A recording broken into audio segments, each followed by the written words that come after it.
Final here from the WEC as Kennesaw State defeats NJIT by a score of 77-64.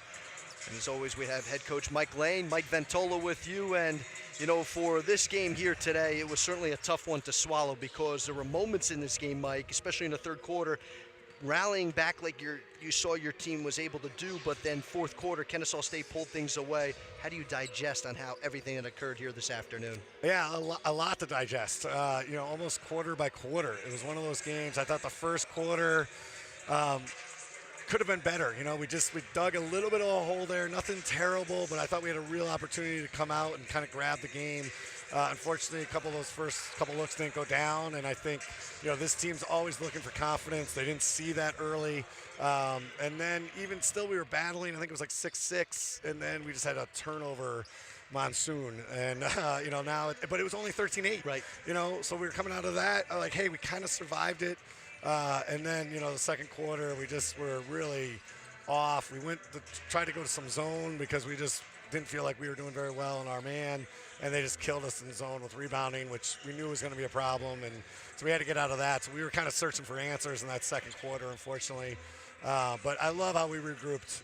You know, we might have peeled some paint at halftime, but, you know, I think our girls knew coming out of that half that this game wasn't over, and I saw it in their eyes. They came out right away, and that 10 minutes plus the first 5 of the fourth quarter, that's got to be how we look. Absolutely. You know, that's NJIT basketball. It just can't be 15 out of 40.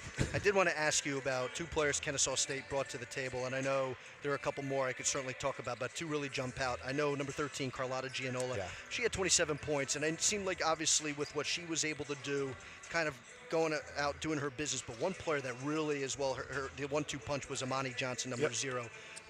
From what you saw on tape from those two coming into today, were they obviously I'm sure they were of focus, but like what you were trying to do defensively against them, you know, where did you see the breakdown, or if anything, the minor successes you guys might have had against those two at all today? Well, really, Poole's kind of the first one you have to pay attention to. And, you know, in some ways we did an okay job. We had 9 points on her.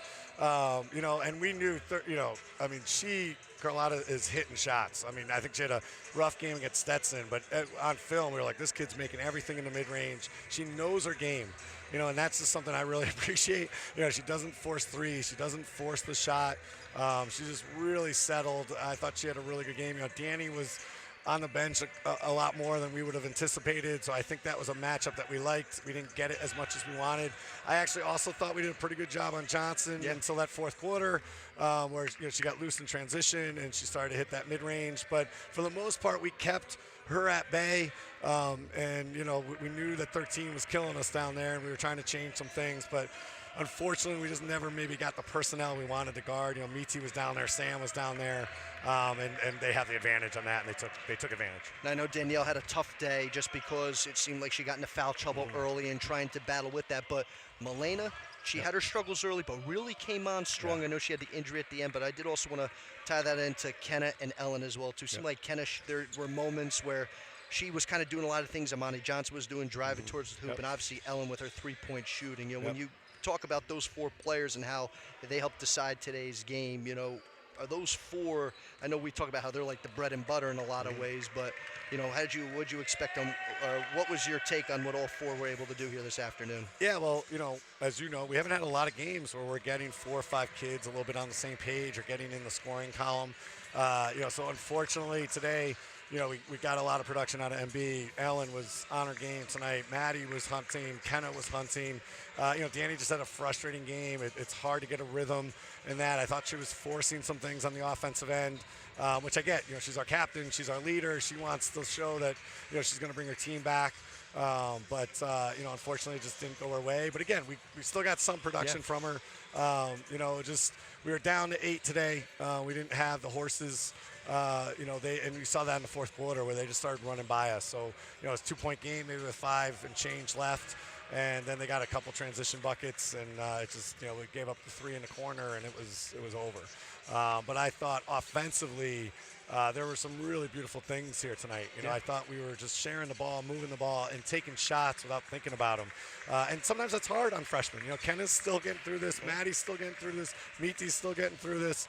You know, so that was really nice. And again, we're different when MB is on, that kind of hunting, and she's seeing it go through the hoop. So No, absolutely. And, now the thing is, because with how tough this conference is, technically less than 2 days from now, you got to take the court not only at night, but during the day to take on a Lipscomb team that's starting to find its way now. So how do you quickly prepare your team for battle come Monday afternoon? Well, we just said that. We know that we haven't been in the right side of the win-loss column in a while here, but we can't worry about that. That's like when you're shooting. You can't worry that you're 0 for 6 because you're probably going to miss that 7th one. It's the next game. I think there's a lot to take out of this game, but like you said, it's not like we're going to look at film. We got to go right to Lipscomb. It's a quick turnaround. Sometimes that's a really good thing.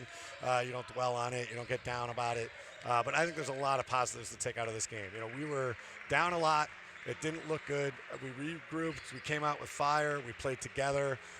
That's what we're trying to build here. That's NJIT basketball. Like that third quarter, I wanted to sit back and just watch it. Like that's, I don't, not, but I can just sit back and watch that. There's not a lot of coaching. We're running our offense. We're doing our thing. That's how we got to play. And I think sometimes I thought we were a little tight. When those turnovers happened early, we just got tight. And not that we're playing not to lose, but we're playing not to make a mistake. And it's the same thing, it's now we're making the mistakes because that's what we're so worried about. So I think we can turn the page quickly. I think, we have an opportunity against Lipscomb, and hopefully they'll be focused for it. Well, we're hoping for it, too. Looking forward to seeing you back on Monday. Enjoy the rest of your weekend. All right, thanks, Mike. All right, that's Coach Mike Lane.